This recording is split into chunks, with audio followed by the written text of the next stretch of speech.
목사이고요. 녹번 종합사회복지관 관장으로 2005년 12월에 와서 아직까지 잘 살아남아 있습니다. 네, 일반적으로 사회적 위험을 크게 5가지를 이야기합니다. 초성 게임인데요. 시읒이응 뭘까요? 실업의 문제입니다. 지읒비읒 질병의 문제입니다. 시읒미읒 사망의 문제입니다. 이제 아시네요. 지읒이응 장애의 문제입니다. 니은리을 노령의 문제입니다. 이 5가지 중에 우리 집에 2개 있다. 우리 집에 치매 어르신이 있고 또 실업하신 분이 있다. 그렇게 되면 이제 사회적 위험에 빠져서 점점 어려워지게 되는 거죠. 근데 우리나라는 사회보장 기본법에 여기에 2가지 혹은 3가지를 더해서 사회적 위험이라고 정의를 하고 있습니다. 그게 바로 출산, 양육, 이걸 하나로 보기도 하고 둘로 보기도 하고, 마지막 빈곤입니다. 이 7가지 혹은 8가지 가운데 우리 집에 3개 이상 있다. 그러면 우리 집은 이제 빈곤의 덫에 딱 빠져서 점점 고립되어 가던가 위기에 처하게 됩니다. 주 가구의 소득원인 부모님이 사망으로 갑작스럽게 돌아가셨다든가, 장애 아동이 있다든가, 혹은 질병으로 인해서 굉장히 좀 어려움에 처해 있다든가, 그렇게 되면은 누군가는 돌보아야 되기 때문에 그 가족이 돌봄에 대한 것을 전적으로 주로 여성 중심으로 우리 사회가 맡아왔기도 했지만, 가족 가운데 누군가가 어려움에 처하면 가족 구성원 가운데 누군가가 돌봐야 되는데, 그렇게 되면은 생업에 종사하기도 어렵고 여러 가지 스트레스도 받고 어려움에 처하게 된다는 거죠. 근데 요즘은 이제 그런 고민을 합니다. 1인 가구가 많아져서 그러면 나 혼자 살면 내가 갑작스럽게 쓰러졌을 때 누가 발견해 줄 것이고 누가 응급처치해 줄 것이고 이런 문제가 있다는 것이죠. 슬기로운 연애 생활입니다. 각자 도생의 시대, 1인 가구의 시대에 연애는 이렇게 슬기롭게 한다 라고 보여주고 있습니다. 잠시 못 보신 분들을 위해서 한 번 더 보겠습니다. 1인 가구 시대에 슬기로운 연애 생활을 어떻게 하느냐. 경치 좋은 곳에 가서 멋지게 촬영을 합니다. 그리고 돌아갑니다. 참 슬기로운 연애 생활입니다. 지역사회가 변화하면서 사람이 참 성장하고 발전하고 변해야 되는데 어려운 점들이 좀 있습니다. 저출생으로 아이들이 어려워지고 줄어드는데 문제는 아이들이 발달이 어려움을 겪고 있는 아이들이 많아지고 있어요. 그래서 복지관에 언어 치료 받으러 오는 아이들, 발달 치료 받으러 오는 아이들이 좀 있습니다. 요즘 이제 복지관들이 거의 안 하고 있습니다. 왜냐하면 지역에 다양한 센터들이 많이 지어져서 이제 그 센터들이 기능을 하면은 종합사회복지관은 처음에 인큐베이팅하는 역할이라든가 처음에 서비스가 없는 부분들을 맡고 그 부분에 있어서 전담할 수 있는 기관들이 세워지게 되면은 그러면 이제 종합사회복지관은 다른 지역의 문제를 개입하게 되는 것이죠. 그런데 그런 문제들이 점점 생기니까 참 어려운데 핵가족화되니까 멘토링 프로그램은 없어지질 않는 거예요. 그러니까 부모님들 입장에서 우리 아이 좋은 대학교 언니 오빠들이 멘토 좀 해줬으면 좋겠다라는 욕심들이 있는 거죠. 그래서 모든 기관들마다 멘토링 프로그램들을 늘 하고 있습니다. 또 큰 기업들은 대학생들에게 장학금을 지원해주면서 아동 청소년들에게 또 멘토링 할 수 있도록 하는 그런 프로그램을 한다든가 그런 입장이죠.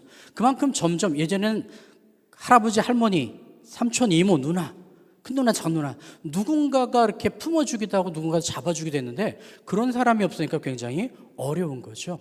또 하나 책을 읽으면은 그래도 성장하고 발전하고 변하는데 요즘 책을 안 읽는 시대입니다. 그래서 재미난 도서관, 다양한 도서관을 만들어도 아이가 말을 배울 때 그때쯤만 관심 갖지 그 이후에는 관심 갖는 사람들이 별로 없습니다. 그러니까 참 이것도 고민되는 지점이기도 하죠. 또 하나 좋은 배움의 과정에 참여할 때 사람은 성장하고 발전하고 변하는데 배우려고 하는 사람들만 배웁니다. 지금 우리들처럼. 그런데 배우면 확실히 안목이 넓어져요. 아마 서번트 리더십에서 훈련원에서 부천 약대동을 탐방 간다고 들었습니다. 거기는 교회가 지역사회 통합 돌봄을 아예 주도하는 쪽이 모델입니다. 거기에 아예 협의체까지 구성되어져 있는 그런 구조이죠. 협의체를 교회에서 구성한다? 쉽지 않은 모델인데 거기는 이미 그 정도까지 나아간 모델이 있는 거죠. 사람은 우리 사회에 영향을 받는데 사회가 점점 위험해지고 어려워지니까 이 힘을 이겨낼 수 있는 안목이라든가 해안이라든가 실행력들을 길러야 되는데 이게 길러지지 않아서 어렵다는 거죠. 자, 한번 저하고 한 3분 내에 여러분의 안목을 좀 넓혀 놓겠습니다. 네. 저를 따라서 하시면 됩니다. 등받이에서 등을 딱 떼주시고요. 허리에 손을 딱 대주시고 대충 편안한 데가 허리입니다. 목은 그대로 드시고 고개만 움직일 겁니다. 몸은 그대로 드시고요. 자, 오른쪽으로 최대한 돌려서 어디까지 보이는지 끝지점을 기억해 두세요. 아, 광영교회 여기까지 보이는구나. 끝지점을 잘 기억해 두세요. 이거 10도 제가 더 볼 수 있도록 해드리겠습니다. 가운데로 오시고요. 왼쪽으로 최대한 돌려서 끝지점을 기억하세요. 이 끝지점을 10도를 더 넓혀 놓겠습니다. 자, 가운데로 오시고요. 자, 두 번째 손가락만 떨어지나요? 나머지 붙이고 어깨에 당깁니다. 돌립니다. 하나, 둘, 셋,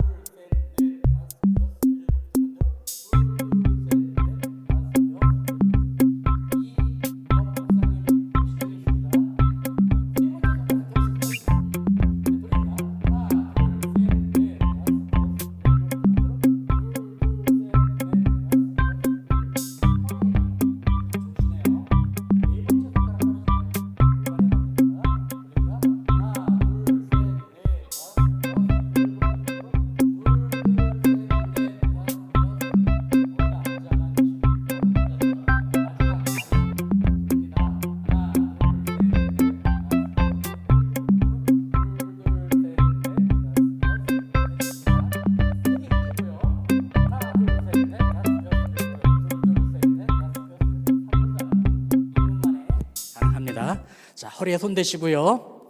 자, 몸은 그대로 두고 고개만 들어갑니다. 오른쪽으로 최대한 돌려보세요. 어디까지 보이나요?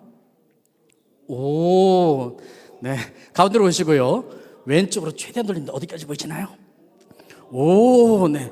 오 하신 분들은 네, 10도 가신 분들이고요. 반응이 없으신 분들은 2분 사이에 까먹으신 분들이에요.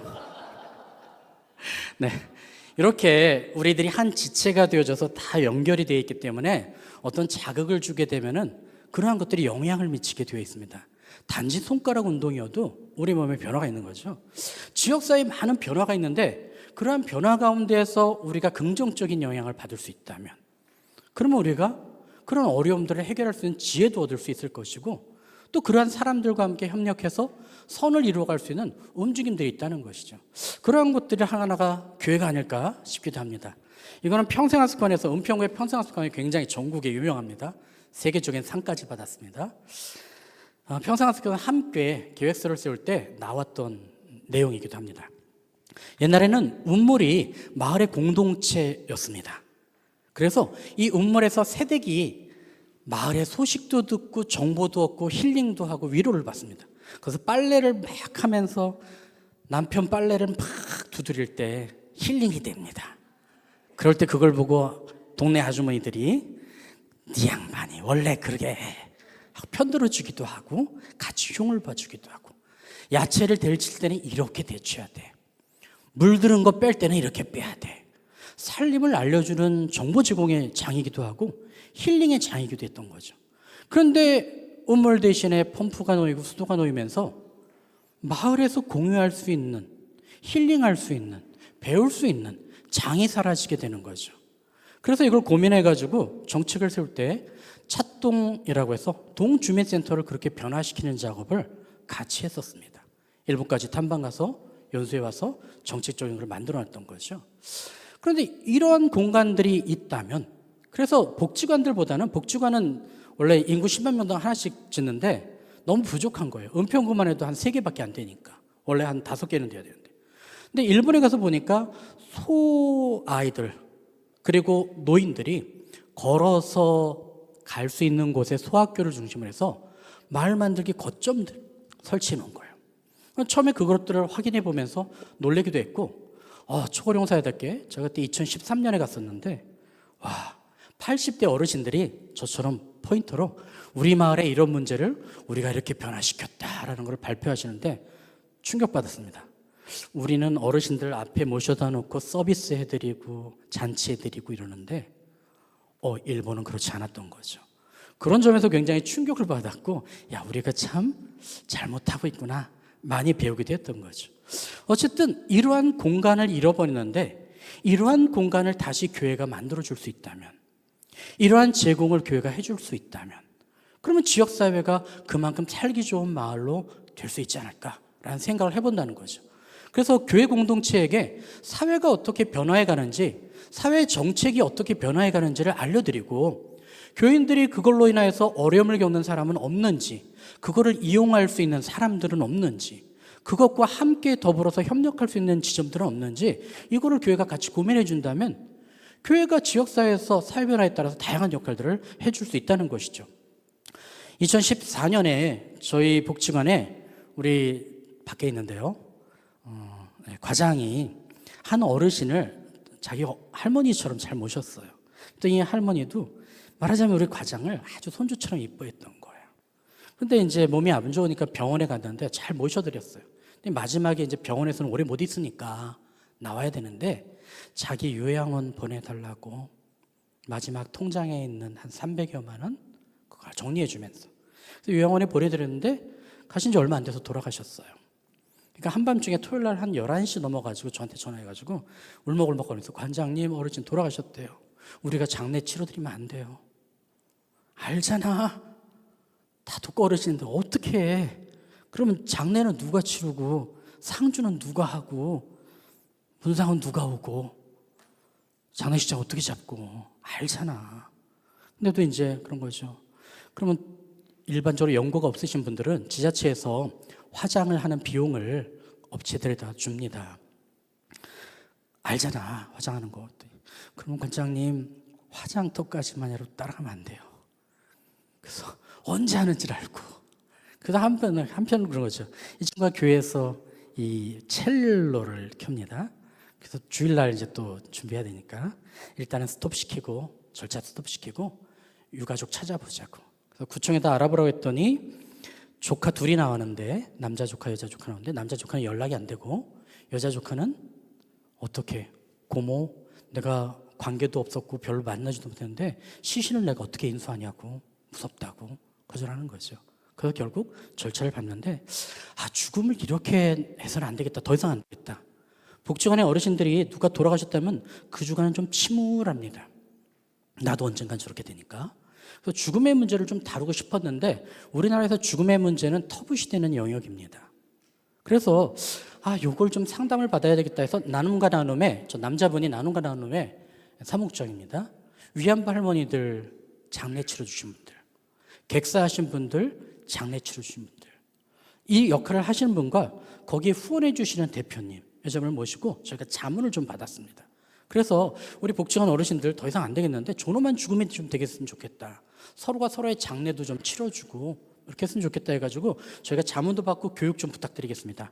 해가지고 어르신들에게 내가 쓰던 휠체어 누구 물려주고 내가 쓰던 전기장판 누구 물려주고 이렇게 다 유서도 좀 써놓고 서로가 서로의 장례를 좀 치러봅시다. 그리고 설득시켜가지고 여기 서북병원, 서울 시립서북병원입니다. 거기에 장례식장을 1년에 2번 그래도 빌려주시겠다고 승낙받고, 그리고 이제 이것과 그래서 죽음 준비 교육도 하고 장례 지원단을 만들고 우리가 서로 장례를 치릅시다라고 준비했습니다. 왜냐하면 그 중에 저기 모자 안 쓰신 한 분이 6개월 시한부 인생이었어요. 암이 전이가 돼가지고 피트니스 센터 하다가 돌아가셨던 그 이제 망하시고 다 파산하시고 그리고 이제 암이 번져가지고 이분을 제일 먼저 장례를 해드릴 줄 알았습니다. 그리고 장례 지원단을 만들어가지고 다 교육시키고 발대식을 하는 날입니다. 사실 이 지원사업 받는 것도 어려웠습니다. 저희 복지관을 지어준 LG복지재단에 여러 번 제안을 해가지고 받았습니다. 기업이 죽음에 대해서 다루는 걸 썩 좋아하지 않아요. 그러니까 병원도 4층 없지 않습니까? F층 쓰잖아요. 요즘 많이 우리가 극복은 하고 있지만 그래도 4자는 좀 터부시하잖아요. 근데 기업에서도 크게 알리지 마시고 그냥 그럼 해보셔요. 시범사업이었던 거죠. 근데 잘 성공을 했는데 문제는 저분이 안 돌아가시는 거예요. 그 다음부터 안 돌아가시는 거예요. 2014년입니다 이게. 그러니까 난감하잖아요. 그래서 고민을 좀 했다가 이제 이분이 이제 제일 그래도 막내예요. 덩치도 좋고 피트니스 됐어. 이분이 우리가 지금 봉사활동을 좀 하자라고 서로 자문을 했다가 데이케어 센터 가서 자문을 했습니다. 그랬더니 어르신 말벗을 해달라는 거예요. 근데 단순히 맹숭맹숭 말벗만 하긴 뭐하니까 이분들이 배웠습니다. 이 마사지, 지압, 은평구 자원봉사 센터에서 강사를 추천받아가지고 열심히 교육받아가지고 데이커에 가는 거예요. 갔더니 80대이신 분, 70대이신 분들이 갔더니 자기 누이 같고 이모 같고 자기 형님 같고 삼촌 같고 이런 분들이 90세, 100세가 되신 분들이 계시는데 이분들이 가면 인지가 좋아지는 거예요. 서로 동네 이야기 나누고 본관 이야기하고 그러니까 이분들이 인지가 좋아지고 마사지 하면서 두드리면서 안마하면서 서로 이야기를 나누니까 아이 컨택 하면서 물론 옆에 커닝 페이퍼 있습니다. 지압점들 보면서 그랬더니 데이케어 센터 너무 좋아하니까 노노 케어가 되겠구나 라는 걸 본 겁니다. 복지관을 이용하는 독거 어르신들이 서비스만 받던 분들이 자원봉사를 하나 하니까 너무 흐뭇하고 좋아하시는 거예요. 근데 이분들이 에너지가 넘쳐서 그럼 또 뭘 해야 되나 했는데 이분들 벌레 옛날 이야기를 참 연극하시는 분들 정말 잘하셔요. 감독님이 대사도 외우기 어려운 분들을 벌레 이야기를 막 끌어가더니만은 그걸 가지고 어떤 벌레 하더니만은 연극 역할을 맡기시는 거예요. 대본도 없이. 걱정했습니다. 그런데 이분들이 복지관 어린이집에 한번 실험을 해봤는데 너무 잘 하시는 거예요. 아이들이 좋은 관객이죠. 그런데 이렇게 공연을 딱 보는데 아이들이 집중하니까 어르신들이 업됐습니다. 그러고 나서 독거 노인들이어가지고 손주, 손녀가 없는데 아이들이 와서 안기니까 감동을 받으시는 거예요. 그래서 산타 할아버지 할머니 역할을 또 해주시는 거예요. 그리고 아이들에게 수급비를 받는 것들을 장갑을 사고 양말을 사가지고 선물해 주니까 이 이야기를 들은 어머니들과 원장님이 또 선물을 해주시는 거예요. 그러니까 서로 상호 간에 호혜적인 돌봄이 이루어지는 거게 됐죠. 이 어르신들이 감동받아가지고 마을 공동체 프로포즈를 써가지고 텃밭을 만들어서 어린이집을 도와주기 시작하는 거예요. 그러다가 그 역할을 하셨던 총대 매셨던 분이 점점 재미를 느껴가지고 사회복지 공부하겠습니다 해가지고 제가 겸임으로 있는 명지전문대 야간 최고령자로 들어왔습니다. 제가 걱정했습니다. 암 말기인데 역시나 복수를 여러 번 빼면서 공부를 하셨는데 코로나로 인해서 졸업장을 학교에서 제대로 못 받았어요. 졸업장 가지고 와서 제가 복지관에서 드렸습니다. 어쨌든 지역사회 돌봄을 위해서는 커뮤니티라는 구조가 굉장히 중요한데 그 커뮤니티 이 네 가지 요소가 첫 번째 사람, 두 번째 지리적 공간, 세 번째 사회적 상호작용, 네 번째 공동의 유대입니다.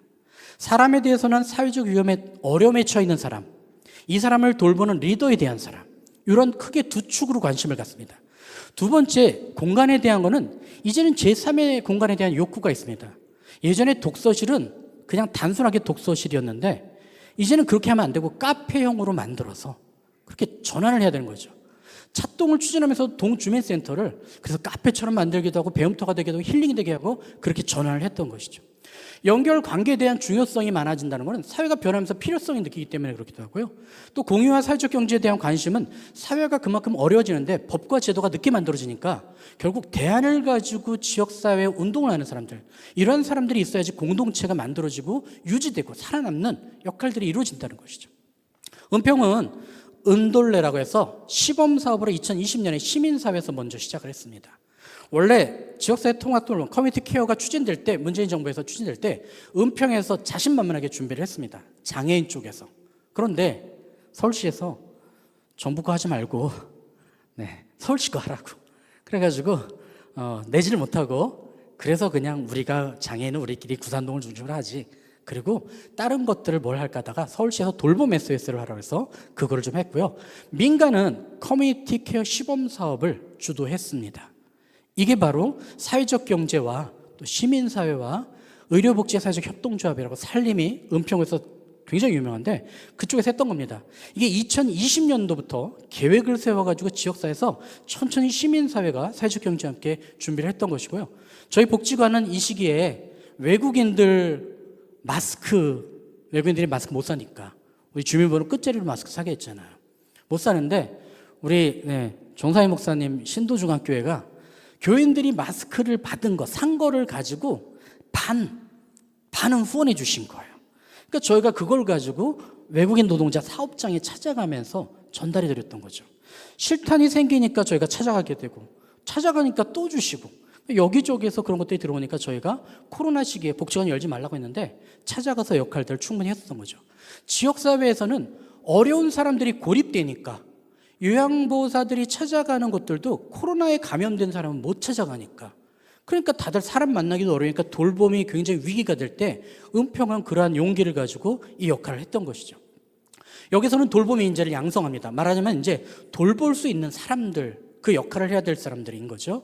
그리고 거점 공간을 운영해서 서로 돌봄의 집이라는 공간을 마련해서 거기서 함께 모일 수 있도록, 개별적으로 집으로 가기 어렵다면 공간에서 모일 수 있도록, 지금은 저희 복지관을 내주어서 운동할 수 있는 그러한 역할을 모일 수 있는 공간을 마련해 주고 있습니다. 생활응원단이라고 해서 돌봄을 실험하는 그러한 사람들을 통해서 일상 속에서 돌봄을 확장하는 운동과 마지막에 자원을 조사하고 연계하는 것들, 저희 복지관에 대관 무료로 된다는 걸 알고 공간을 빌려서 쓸 수 있는 것들을 확인하는 거죠. 그래서 시설 운영 사업과 거점 운영 사업과 서비스 공급과 중점 활동들을 중심으로 계획을 잘 세워서 진행했고, 이러한 것들을 시범 사업을 한 것이 은반장이었습니다. 어디선가 나타나서 도와주는 홍반장처럼, 갯마을 차차차처럼 으라차차 은평에는 홍반장이 있다 해가지고 은반장이라는 사업을 시범 모델로 했습니다. 이게 잘 성공했습니다. 시민사회에서 이렇게 성과를 내고 또 산림의료복지사회적 협동조합이 그 역할의 중심이 되어져서 의료인들이 찾아가는 서비스를 하게 되고 사람들 양성해내기 시작하고 길러내기 시작하니까 이게 지역의 자원이 되고 보배가 된 것이죠. 은평형 모델이 이렇게 잘 자리 잡아가는 동안 은평구청도 영향을 받았습니다. 민간이 열심히 하니까 당연히 구청도 시범사업 열심히 하게 되고, 그러면서 이러한 5가지 서비스를 중심으로 일들이 확장되었고 최고의 실적을 냈습니다. 그리고 이제는 돌봄과 관련해서 통합돌봄 체계를 은평구에서 구축하기 시작했고 25개 자치구원대에서 가장 최고의 성과를 냈었고요. 통합돌봄과 관련해서도 자치구 시범사업 4개가 선정됐는데 은평구, 성동구, 광진구, 마포구 가운데 은평구가 성공되었습니다. 여기는 이제 자원이 좀 부족해도 네트워크가 잘 되는 곳, 시범 사업을 할 만한 곳으로 선정됐던 것이죠. 그래서 시범 사업을 하는 곳들의 특징들이 있습니다. 그 지역에 맞는 거를 가지고 확장들을 해나가는 거죠. 이게 기존의 돌봄제도와 은평구가 이제 통합돌봄을 추진하는 체계인 것이고요. 통합돌봄과에서 담당하는 업무들입니다. 그리고 최초로 모델 사업을 추진해서 은평구에서 준비해 나가서 선언문까지 딱 만들었는데 갑자기 선거가 있어가지고 이걸 발대식을 못했습니다. 근데 은평은 협의체를, 다른 데는 교회가 하기도 하고 여러 모델이 있는데 은평은 실무진들이 협의체를 만들도록 그렇게 해놨습니다. 그래서 회의를 열어가지고 주로 실무진들이 협업할 수 있는 구조를 만들도록 그렇게 해놨습니다. 그래서 은평구는 돌봄 통합체계가 잘 준비됐습니다. 이제 은평구의 사례 일부 조금 말씀드리겠습니다. 2분간 더 할게요. 은평구에 왔더니 은평은 문화여가 시설이 부족한 거예요. 제가 2005년에 왔는데 우리 아이들이 은평구에 놀이터가 없어. 그러고 보니까 정말 잘 안 보이더라고요. 가난한 동네답게 역시나 그렇기도 했고요. 그래서 5월 5일 하루만이라도 우리 마을에서 아이들 돈 없이 마음껏 뛰어놀게 하자라는 걸 시민사회와 함께 했습니다. 4개의 시민사회를 만나서 시민사회가 자기들끼리 하는 것들을 보고 복지관이 거의 인볼브 됐습니다. 시민사회가 학교 운동장 빌리려고 하면 안 빌려줍니다. 그런데 복지관이 공문해가지고 하면 빌려줍니다. 그렇게 해서 운동장을 빌려서 놀기 시작하고 마을에서 모르던 선생님과 아이들이 만나게 되고 또 문화예술회관을 빌려서 활동하기도 하고 그냥 동네에서 놀고, 가장 인기 좋았던 게 리어카에다가 이렇게 애들 태우고 한 바퀴 운동장 쭉 돌리는 거, 가장 인기 좋은 프로그램이었습니다. 그러니까 없는 동네에서 2,000원만 가지고 점심 해결하면서 먹을 수 있고 각각의 단체들이 프로그램을 했던 거예요. 이게 너무 잘 되니까 여기서 자신감을 얻어서 나중에 은평 구민축제 3억짜리 4억짜리가 너무 그런데 이거 우리가 한번 해보면 어때? 라고 시민사회가 추진회를 만들어서 그것까지 하게 됐습니다. 복지관이 그 역할에 굉장히 많이 주도하게 되었고요. 이렇게 은평 누리축제를 만들고 길을 막고 부스를 설치하고 다양한 프로그램을 지역 주민들이 들어가서 활동할 수 있도록 그렇게 만들어서 지역 축제를 만들었고 대통령 표창까지 받았고 이 욕구가 문화재단까지 설립하게 되는 그런 은평의 변화를 만들어냈던 것이고, 마을 합창단 아이들과 함께 할 수 있는 고, 우리 광영교회에서 마을 합창단 명맥을 해서 한 달에 한 번인가요? 수요일날 연습을 연습하는 공간으로 내어주고 있습니다. 굉장히 놀라운 일이죠. 그리고 다양한 단체들이 왔던 것이고요. 모르는 사람들이 함께 어울릴 수 있는 이러한 축제를 만들었던 거죠. 은평구의 진관내외동이 싹 개발되고 어려울 때 새로 개발됐으니까 저희가 많이 개입은 안 했지만 진광교회가 축제를 하고 싶다 그래서 새로 유입된 곳에는 문화로 접근하면 되는데 진광교회가 축제를 하고 싶다니까 그 축제를 도와드렸습니다. 그래서 한참 열심히 하다가 코로나가 딱 오면서 축제가 중단되었죠. 어쨌든 새로운 역할들을 교회가 하겠다면은 그러한 역할들을 하는 교회들을 도와드렸습니다. 저희가 도서관은 없지만 시민사설을 양성해서 작은 도서관에 배치하는 역할도 했습니다. 그래서 곳곳에 하다가 작은 도서관과 지역아동센터들이 교회들이 하는 것들이 많다 보니까 여기와 협업하고 여기를 지원하는 역할을 하다 보니까 저희와 함께 무언가를 할 때에 협력 지점들이 잘 되니까 네트워크도 잘 됐던 거죠. 저희 직원이 프로포즈를 써가지고 결혼 이주 여성을 위한 다문화 사업에 선정이 됐습니다. 뜨끔했습니다. 잘 안 보였기 때문에. 그래서 2006년에 어떡하지? 선정은 됐는데 찾아야 되는데 마침 우리 그 당시 과장이 우리 교회 서부중학교였어요. 우리 교회에 베트남 여성 한 분이 있어요. 만나고 오더니 인사밖에 못했다고 남편 문 걸어 잠그고 나가고 아무 말도 못하고 안 될 것 같아요. 어려울 것 같아요. 제가 검색하다가 좋은 만남교회 가련동에 감리교회입니다. 장치학교회인데 판틱이라는 분이 2년 3개월 됐다고 막 이렇게 포털에 쓴 내용이 나오더라고요. 그래서 됐다. 이분이면 됐다 해가지고 연락해가지고 우리가 이런 프로그램을 하겠습니다라고 말씀드렸더니 자기네 교회도 한계가 있었는데 그렇게 해주면 참 좋겠다고. 이분을 만났더니 이분이 저 누구 알아요? 나 누구 알아요? 하면서 감자줄기 나오듯이 나오기 시작하는 겁니다. 그래서 가능하다라고 시작을 했던 것이고요. 또 저희 교회에서도 그때 담임 목사님이 그때 38살이었던 청이 중복장애가 있는데 저 결혼해요. 그래서 네. 영혼 없는 인사으로 네. 그냥 그랬는데 이 친구가 갑자기 저 베트남 가요. 그 순간 벌써 시작됐구나. 근데 정말 갔다 오더니 38살 청인데 19살 처자가 왔습니다. 담임 목사님 딸이 그때 19살이었는데 오 목사 어떻게 해봐. 오 목사 어떻게 해봐. 네, 김한중 목사님이십니다. 그래서 어쩔 수 없이 더 관심을 갖고 뛰어들기 시작을 했습니다. 그러다가 이제 막 찾아내기 시작하고 그러면서 그 사업들이 시작되었고 또 마침 잘 진행될 수 있었습니다. 종합사회복지관의 사회복지사들은 예전에 이주민을 위해서 활동했던 미등록 체류자들을 단속하는 사람들을 막기 위해서 법무부 차량 밑에 깔고 누워가지고 나를 치고 가라고 하고 저항하면서 지켜주던 그러한 역할을 못하니까 상담과 사례 관리를 잘해야 되는데 한 분이 그 처음 얘기했던 판티김이라는 분이 어느 날 안 나와서 전화를 했더니 목사님이 그 얘기를 하시는 거예요. 루프 시술을 받았는데 천공이 됐는데 병원에서 그냥 대충 하고 나왔다고. 남편도 어느라고. 어느 병원이냐고. 저희가 해결을 했습니다. 그리고 생활비, 의료비 다 지원해 주었습니다. 이게 스피커가 되더라고요. 그러더니만은 베트남 분들이 쫙 늘어납니다. 그리고 또 다른 사례. 남편이 하망 투정 중에 사망했는데 알고 봤더니 4번째 부인이었어요. 근데 이 재산을 가지고 아들이 또 이렇게 개입하기도 하고 여러 어려움이 있더라고요. 그거 결국 개입해가지고 예산 지켜내고 집 마련하고 한부모 가족으로 지낼 수 있도록 그렇게 마련해 주었습니다.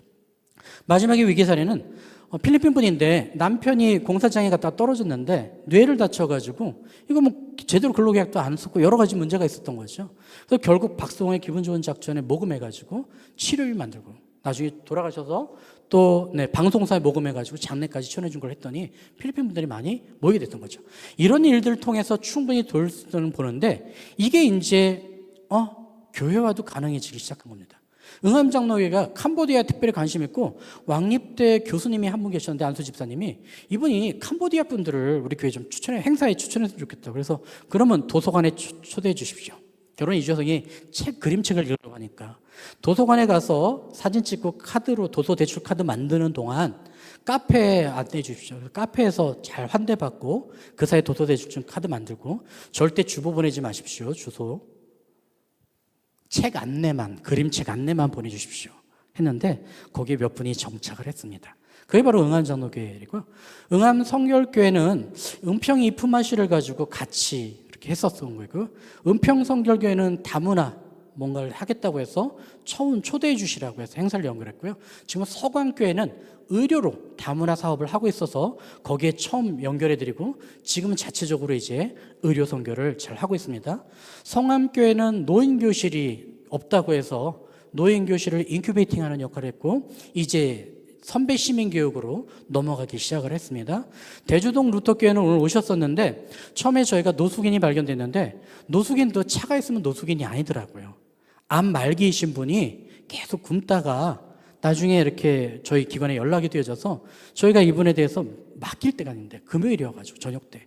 그래서 이 교회에다가 부탁드리고 교회에다 주차하게 하고 탑차 그리고 이 교회에서 돌봐주십시오 해서 주말 기간 동안 이 교회에서 쉼터를 운영하는데 거기에서 돌봄을 해주셨습니다. 저희가 먹을 거 챙겨드리고 그리고 나서 저희가 감사 인사드리고 또 중도 입국 청소년들 아이들 공부를 가르치겠다고 해서 공간을 찾다가 이 교회를 찾아서 이 교회 장소를 내주셔서 찬양대 연습실을 내주셔서 거기서 그렇게 했는데 그 하셨던 분이 연대 신학과 나오고 또 이렇게 활동하시던 분인데 지금 루터교회 목회자 과정 밟으신다고 합니다.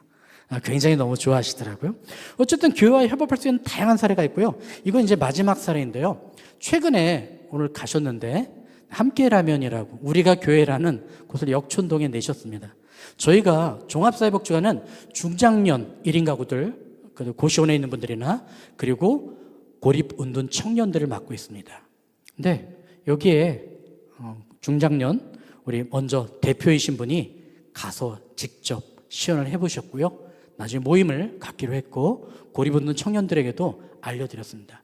지역사회에 이용할 수 있는 것을 교회가 함께하니까 그런 교회가 있다면 저희가 함께할 수 있는 일들을 같이 벌이는 그런 과정들을 해나가는 것이죠.